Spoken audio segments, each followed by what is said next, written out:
There is a perception out there that there is no affordable car out there on the market anymore. But from what we've heard from some people like Corey Taylor here from Whitebeard Mitsubishi, there are still some affordable cars out there, right? There is.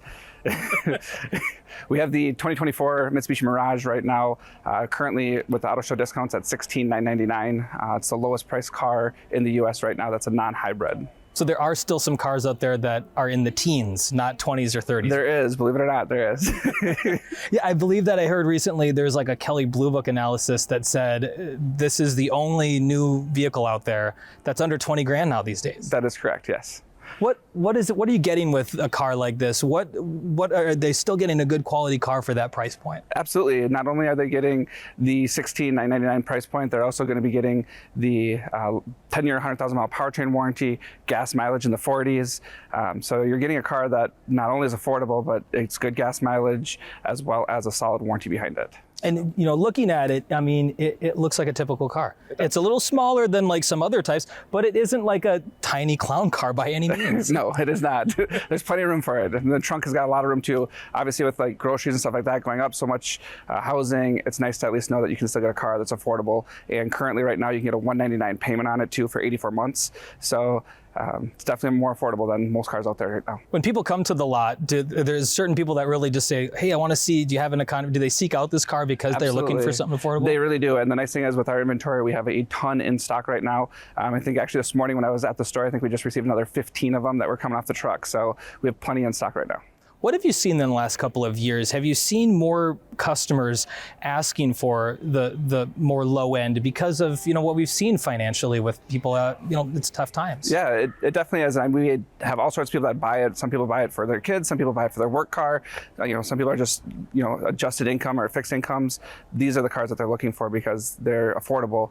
We have a lot of people who come in and pay cash for them. So, you know, again, under $20,000 is hard to find. What do they do to make a car that is this affordable?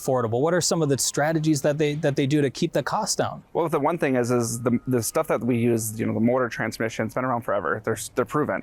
So when we're not constantly changing those things, you're able to be affordable. And obviously they continue to work on the style of it, make sure it's, you know, what people are looking for. I mean, one of our favorite colors is the yellow. It sells like before it even gets to the dealership. So, you know, keeping all the things that make Mitsubishi so strong, as well as that warranty, really keeps that cost of the car down.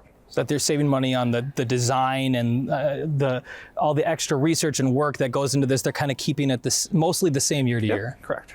If someone is looking for kind of the low end of the market with kind of the most affordable car out there, what are some things that you and your colleagues will tell them? Is there certain like pros and cons, things that they should know? Well, I mean, the biggest thing is making sure that it has what they want. You know, we sell Bluetooth connectivity. You know, there is safety features that are available on the car as well as, you know, blind spot.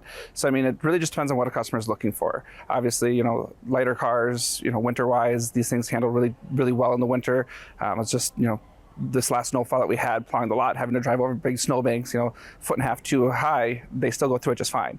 So, you know, that downfalls, I don't really know. It really depends on what you're looking for. It's really the big thing. I'm sure, you know, with the smaller car, the less room for passengers, that's kind of the biggest thing, right? You'd be surprised on who can fit inside this car. There's a lot of room. And I'm sure too, with, you know, certain cars that are more on the affordable side, the engines, you know, you're not going to get the acceleration that you do with the $500,000. That is correct. That is correct. You will not get the $500,000 acceleration. You know, what's your advice to someone who is feeling you know, their budget's tight these days, but they still are looking for a new car, hoping they can find something? What would be your advice to them? I would say come in and test drive one because one, cost of ownership is super low on this thing and it's affordable. So I would say give it a try before you decide to go spend more money on something that this might be the fix. And if you're buying a car that's more affordable, all the other costs are coming down too. Correct. The tabs, I'm sure, are cheaper, the insurance, all of that, right? Yes, tabs are a lot cheaper on this than a $30,000 car. So, well, Corey, thanks so much for chatting with us. I appreciate your expertise. Absolutely, thank you.